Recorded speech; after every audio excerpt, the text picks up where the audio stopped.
It's been a few days since I discovered that the rear carburetor jet was sticking.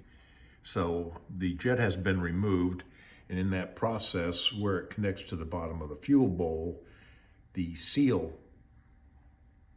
was deteriorated, and just moving it a little bit, that fuel float bowl started leaking. This is the old and the new.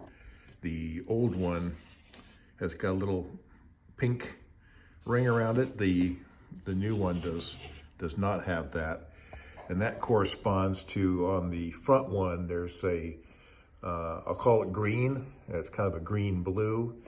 And that designates which way these little set screws fasten, whether they're on the left or the right.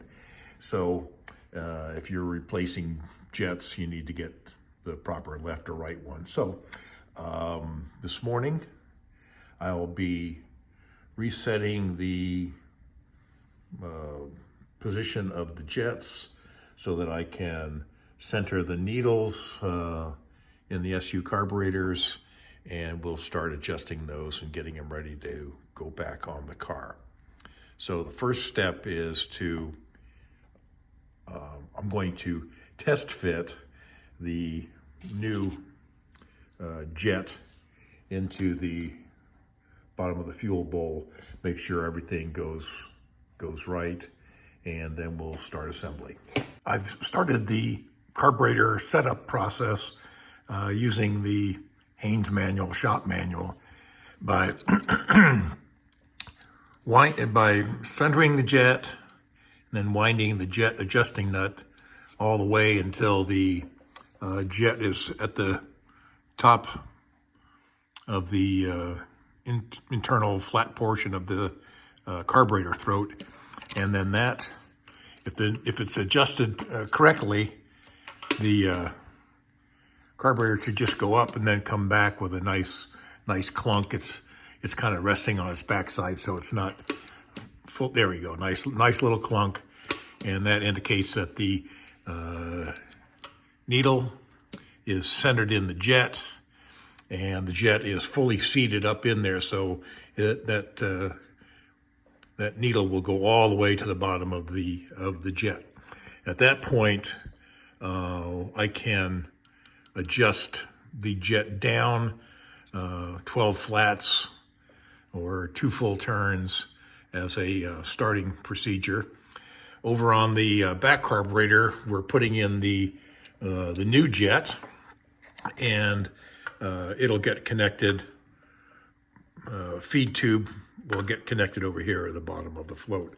So that jet will go, it'll get fully seated all the way up, and then we'll recenter that jet, make sure that it travels down the needle travels down the jet. And once that's all done, we'll connect up the fuel feed line at the base, and we should be, pardon the pun, set to jet. These are the components of the fuel feed tube. So there's a spring, a plastic tube inside, the ferrule nut, a washer, the seal, and then the tip that goes into the bottom of the fuel bowl. The MOS suggests pulling this spring back slightly as you're putting this in and tightening up that nut so that the spring tension doesn't push this black seal off the end and cause a leak. All right, we've got some fuel in the bowl above the inlet hole.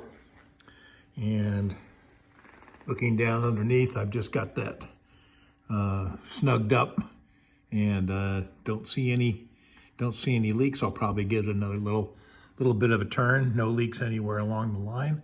So we're ready to proceed. We'll put the top back on. I've borrowed a set of Whitworth wrenches from a friend, so I'm going to use the proper 5/16 Whitworth wrench to adjust. So right now this is all the way up, and so I'm going to wind it out 2 full turns or 12 flats to get a starting point that is identical to our front carburetor. And at that point, we can move on. So I'm going to adjust this out.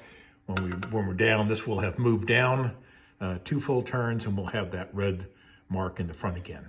I've reattached this part of the linkage to the bottom of the jet, and that will allow me that once I move this lever, which would normally be actuated by the choke cable, that will allow that that will allow the jet to come down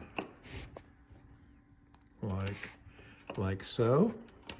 And over on this side, same motion. And by pulling that down, that allows more gas to flow through up into the neck of the carburetor for easier starting. So right now, both of the carburetors are connected to their float bowls, so they're going to be getting fuel. The linkage is connected. They've been adjusted 12 flats out. And so at this stage, and there's some linkage that's down underneath where there are some set screws that will also, as the choke happens, the butterfly will open a little bit too. So those have been set to also the correct setting. And so at that stage, I can kind of put the rest of the carburetor back together, put the dampers back in, and we can proceed on to the next step. The tappet cover has been removed. The cables are all out of the way. The studs going into the side of the head have been backed out so that the entire manifold assembly should just be able to slip back over those washers, and then we can fasten them. With the manifold bolted back up to the head, we now need to start returning some of the other components, the heater return tube, the tappet cover, and then this will feed from the carburetors up to the top of the tappet cover, and then we'll begin hooking up cables, and we're just a few short steps away from getting this fired back up.